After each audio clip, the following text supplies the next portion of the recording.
wind howls with a mournful tone as it whips around the black and white spiral stripes of the Saint Augustine Lighthouse. Standing tall against the darkened sky of the Florida coast, this structure serves as a beacon of light for sailors and a prison of shadows for the spirits trapped within its brick walls. Visitors often report a sensation of unease the moment they step onto the grounds of Anastasia Island, where the air feels heavy with the weight of tragic history. The sound of the Atlantic Ocean crashing against the shore does little to drown out the phantom whispers that echo through the spiraling staircase at the dead of night.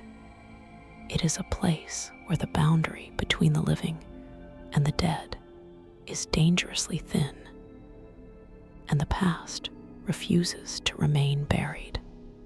Saint Augustine is known as the oldest city in the United States, and its history is soaked in blood and turmoil. Before the current lighthouse was erected, the Spanish settlers built wooden watchtowers to guard their precious settlement from pirates and British invaders. These early structures witnessed centuries of violence and disease and despair, which seeped into the sandy soil of the island. The ground itself seems to hold a memory of every life lost in the turbulent waters nearby. When the sun sets over the salt marshes, the long shadows stretch out like grasping fingers, reaching for anyone foolish enough to linger too long in the darkness. The lighthouse stands as a silent sentinel, watching over a landscape that is teeming with restless energy. Construction on the current lighthouse began in the early years of the 1870s, a time when the nation was still recovering from the ravages of the Civil War. The project was a massive undertaking, requiring thousands of bricks and tons of iron to be transported to the isolated island. It was hard and dangerous work performed under the scorching Florida sun. The men who labored here built more than just a navigational aid. They built a monument that would eventually become a tomb for the innocent. Among those involved in the construction was Hezekiah Pittee, a superintendent who brought his family from Maine to oversee the project. He could not have known that this decision would lead to a heartbreak that would echo through eternity. Hezekiah Pittee had several children who found the construction site to be an exciting playground filled with new adventures. The island offered them freedom, and the industrial machinery of the building site provided endless fascination for the young minds. A small rail cart was used to transport heavy supplies from the dock to the lighthouse foundation. This cart became a source of joy for the Pittee girls and other local children who would ride it down the tracks towards the water. Their laughter rang out across the dunes, a sound of pure innocence in a place that would soon be marred by death. The workers often warned them of the dangers, but the allure of the ride was too strong to resist. On the tragic date of July 10th, in the year 1873, the hand of fate struck with brutal indifference. The children were playing on the rail cart, as they had done many times before, without incident. Hezekiah was busy with the demands of the construction, and the workers were distracted by their heavy tasks. The cart loaded with children began its descent down the tracks, picking up speed. As it approached the water, normally a wooden board was placed at the end of the track to stop the cart. But on this day, the barrier was missing. The heavy cart hurtled towards the dark, churning waters of the bay, with no way to stop its deadly momentum. Panic ensued as the cart reached the end of the line and tipped over, plunging the screaming children into the water. The heavy wooden structure of the cart landed on top of them, pinning them beneath the surface in a suffocating embrace. Workers and family members rushed to the scene, diving into the water in a desperate attempt to save the young lives. The chaos was absolute as men shouted and splashed frantically, searching for the submerged children. Time seemed to stand still as the seconds ticked by each one, reducing the chance of survival. The joy of the morning had instantly transformed into a nightmare of drowning and despair. 3 young girls lost their lives that day, including Eliza and Mary Pittee, the daughters of the superintendent. A third girl, whose name history often forgets, also perished in the accident. They were pulled from the water too late, their small bodies limp and lifeless. The grief that descended upon Anastasia Island was suffocating and thick. Hezekiah Pittee was a broken man, having lost his beloved daughters to the very project he was overseeing. The construction of the lighthouse continued, but a pall of sorrow hung over every brick laid and every step climbed. The laughter of the children was replaced by the weeping of grieving parents and the somber silence of the workers. It was not long after the tragedy that reports of strange occurrences began to circulate among the people of Saint Augustine. Workers claimed to see small figures playing near the construction site, even when no children were present. They heard the distinct sound of giggling drifting on the wind, only to turn and find nothing but empty dunes. It was as if the spirits of the Pittee girls refused to leave the place where their lives were cut so tragically short. They remained attached to the land, bound by the sudden and violent nature of their deaths. The lighthouse was completed in 1874, but it was already haunted before the first lens was even installed. Another tragic figure in the history of the Saint Augustine Lighthouse is Joseph Andreu, who served as the keeper during the mid-19th century. The Andreu family had a long lineage of tending the light, a duty they performed with pride and dedication. Joseph was a man of routine and discipline, ensuring that the light never failed the sailors who depended on it. However, the life of a lighthouse keeper is fraught with peril, and the towering structure demands respect. One fateful night, while painting the exterior of the tower, the scaffolding gave way beneath his feet. Joseph fell 60 feet to the hard ground below his body, shattered upon impact. The death of Joseph Andreu added another layer of tragedy to the already cursed location. His wife, Maria Andreu, was left a widow with children to raise. But she did not falter in her duty.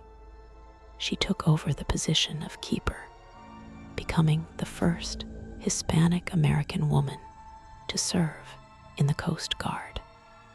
Maria was a woman of immense strength, but she too reported feeling an unseen presence in the tower. She would often hear footsteps following her as she climbed the 219 steps to the lantern room. It was believed that Joseph never truly left his post and continued to watch over the light and his wife from the afterlife. Years turned into decades, and the legends of the lighthouse grew with each passing generation.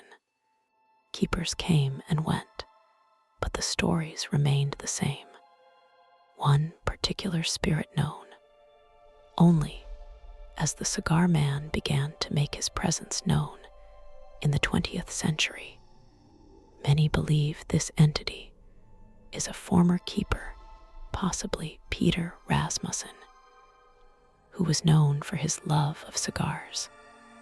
Visitors and staff frequently report the strong, pungent smell of cigar smoke in the lantern room, even though smoking is strictly prohibited. The scent appears suddenly and vanishes just as quickly, leaving witnesses bewildered and uneasy. The encounters with the Cigar Man are not limited to olfactory hallucinations, as some have claimed to see him. Witnesses describe a tall figure standing on the catwalk, looking out over the ocean, as if searching for a ship that will never arrive. He is often seen wearing the uniform of a lighthouse keeper from the early 1900s. Those who have encountered him say he exudes an aura of authority and sternness. He seems to regard modern visitors as intruders in his domain.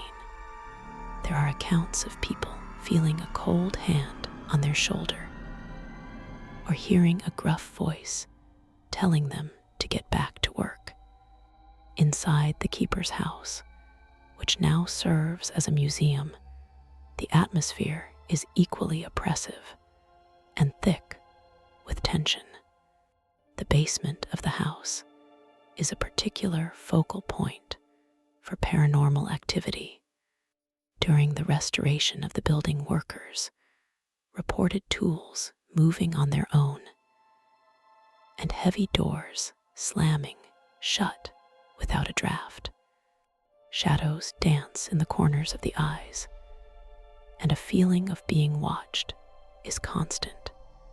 Some believe the basement was used for dark purposes in the distant past, or that the energy of the land itself seeps up through the foundation. It is a place where few dare to go alone, especially after the sun has set. One terrifying account involves a security guard who was patrolling the grounds late at night. He entered the basement to check the electrical panels and immediately felt the temperature drop by 20 degrees. His flashlight flickered and died, leaving him in total darkness. In the silence, he heard heavy breathing right next to his ear, followed by a low growl that vibrated in his chest. He scrambled out of the basement in a blind panic, refusing to return to that part of the building ever again. He later described seeing a tall shadow figure blocking the doorway just before he made his escape. The spirits of the Pittee girls are perhaps the most active and interactive of all the ghosts at the lighthouse. Guests frequently report seeing a young girl in a period dress standing near the edge of the woods or looking out from the windows of the tower. They are known to play pranks on visitors, such as untying shoelaces or tugging on clothing. While their actions seem innocent, the realization that one is being touched by the dead is enough to send shivers down the spine. Their laughter echoes in the stairwell, a chilling reminder of the childhoods that were stolen by the dark waters. Paranormal investigators have flocked to the Saint Augustine Lighthouse for years, seeking evidence of the afterlife. They have captured countless electronic voice phenomena, or EVPs, that seem to confirm the legends. Recordings have picked up voices saying "help me" or "get out." And even the names of the staff members present. One particularly chilling recording captured the sound of a girl humming a lullaby, a melody that has not been heard by living ears for over a century. These disembodied voices suggest that the spirits are not only present, but are intelligent and aware of the living people around them. The spiral staircase inside the tower is a vortex of supernatural energy where many visitors experience physical sensations. People often report feeling dizzy or nauseous as they climb, not just from the exertion, but from a sudden wave of oppression. Some have felt invisible hands pushing them from behind, as if urging them to climb faster or warning them to turn back. The acoustic properties of the brick tower amplify every sound, making the footsteps of the ghosts sound like thunder. It is a disorienting experience that leaves many questioning their sanity. There is a legend of a hanging tree that once stood on the property where criminals were executed in the early days of the settlement. While the tree is long gone, the trauma of those violent deaths remains imprinted on the land. Visitors walking the nature trails surrounding the lighthouse have reported seeing bodies hanging from the branches of the live oaks, only for the vision to vanish upon a second look. The feeling of despair in these woods is palpable, and the silence is often broken by the sound of a rope creaking under a heavy weight. The sheer isolation of the lighthouse keepers contributed to the psychological strain that may have fueled some of the hauntings. Living on the edge of the world, separated from society by water and sand, can drive a mind to madness. The wind never stops blowing, and the ocean never stops roaring, creating a cacophony that wears down the nerves. Some keepers became reclusive, talking to themselves or to entities that no one else could see. This history of mental anguish adds a layer of psychological horror to the physical hauntings, making the atmosphere even more disturbing. During the fierce storms that batter the Florida coast, the lighthouse becomes a beacon of fear rather than hope. Lightning illuminates the tower in stark flashes, revealing the silhouettes of figures that should not be there. The thunder shakes the foundation, waking the spirits from their slumber. Keepers' logbooks from the past describe nights of terror where the storm outside was matched by the poltergeist activity inside. Furniture would slide across the floor, and lanterns would blow out despite being shielded from the wind. The elements and the spirits seemed to feed off each other, creating a perfect storm of supernatural activity. The Fresnel lens at the top of the tower is a marvel of engineering, but it also acts as a prism for the paranormal. Some researchers believe the crystal lens traps energy, acting as a battery for the spirits. Visitors looking up at the light have reported seeing faces distorted and screaming within the glass prisms. The light itself seems to have a consciousness pulsing with a rhythm that mimics a human heartbeat. It is a mesmerizing and terrifying sight that draws people in like moths to a flame. One of the most disturbing aspects of the hauntings is the phenomenon of the mimicker entity.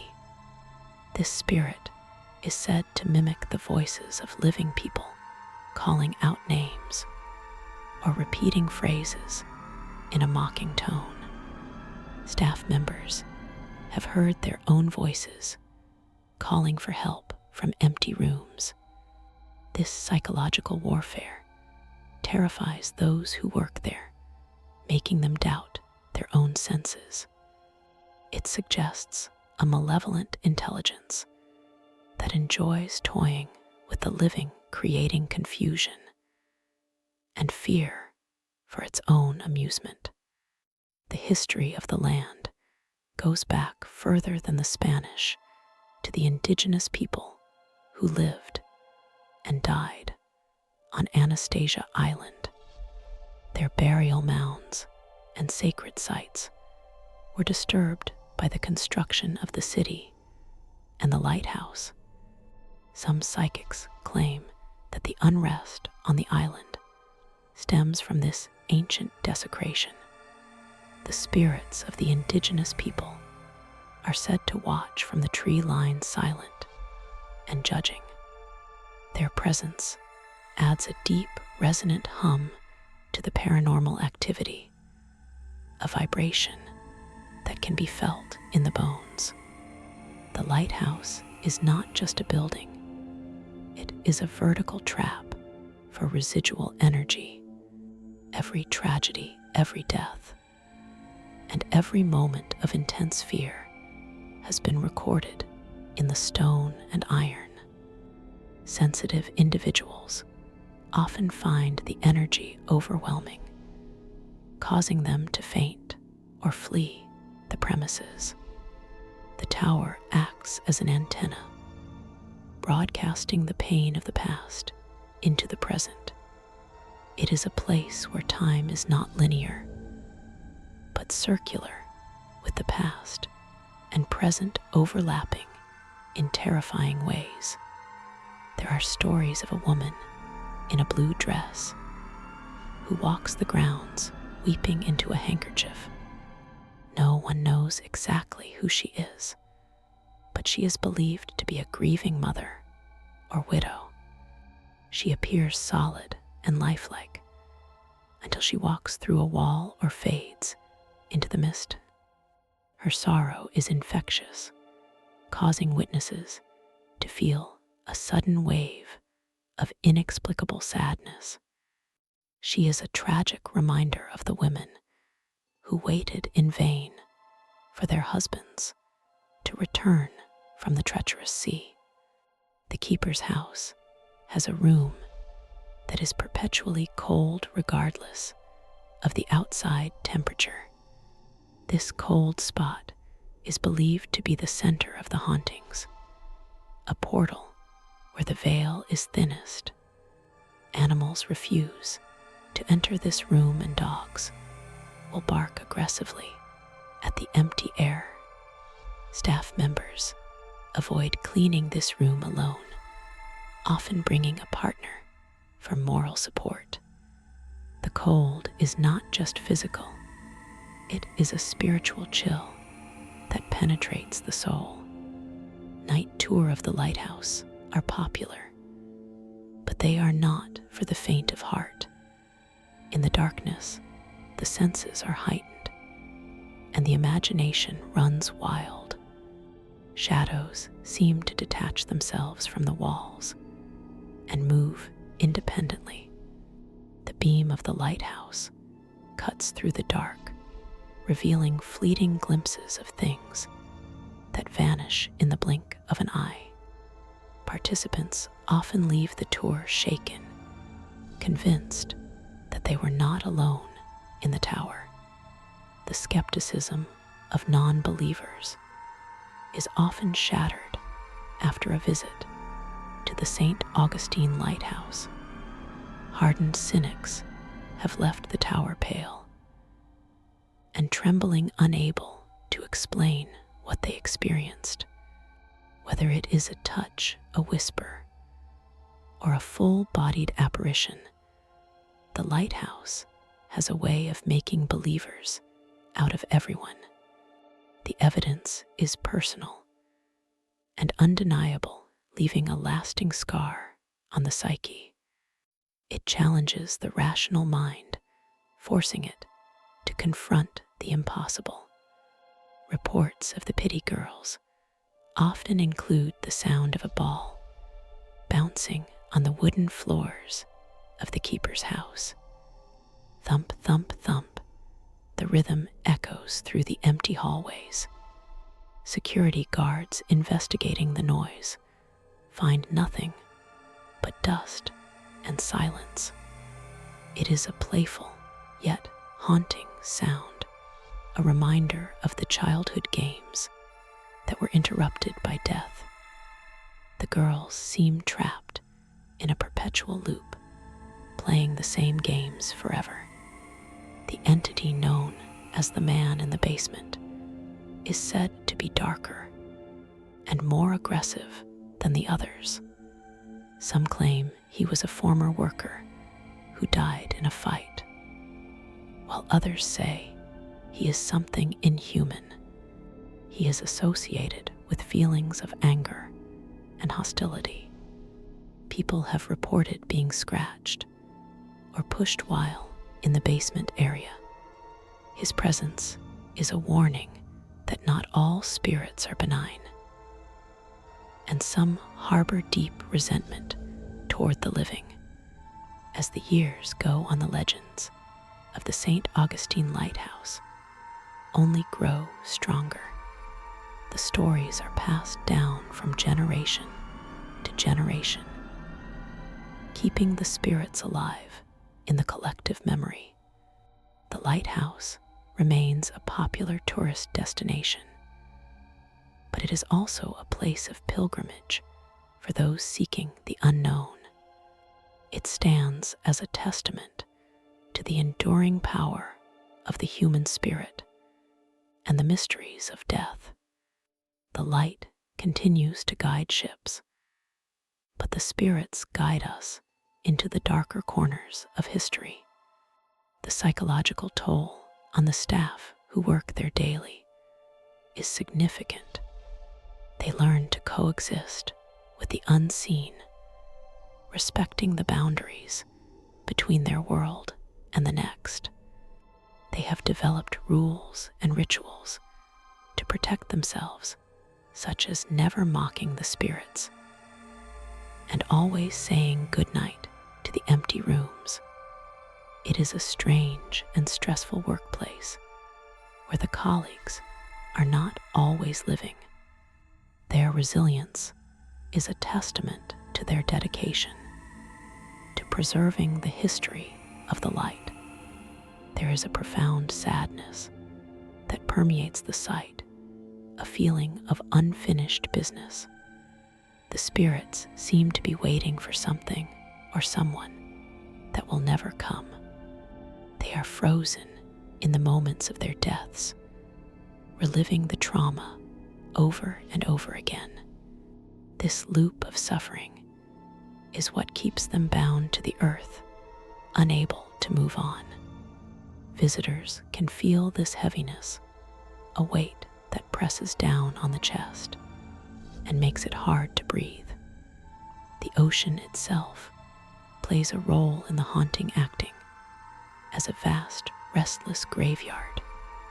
The water that took the Pittee girls and countless sailors is a constant presence. Its rhythm matches the pulse of the hauntings, rising and falling with the tides. The salt air preserves the decay, and the mist carries the voices of the drowned. The lighthouse is inextricably linked to the sea, and the spirits are children of the water. In the dead of night, when the tourists have gone, and the lights are dim, the lighthouse truly comes alive. The silence is filled with the echoes of the past. It is a time when the spirits roam, freely reclaiming their territory. The empty tower resonates with the energy of 100 years of history. It is a kingdom of the dead, ruled by the memories of those who lived and died within its shadow. The confrontation with the paranormal is a personal journey for every visitor. Some seek it out, while others stumble upon it by accident. But once you have looked into the abyss of the Saint Augustine Lighthouse, the abyss looks back. The experience changes you, leaving you with questions that have no answers. You carry a piece of the haunting with you long after you have left the island.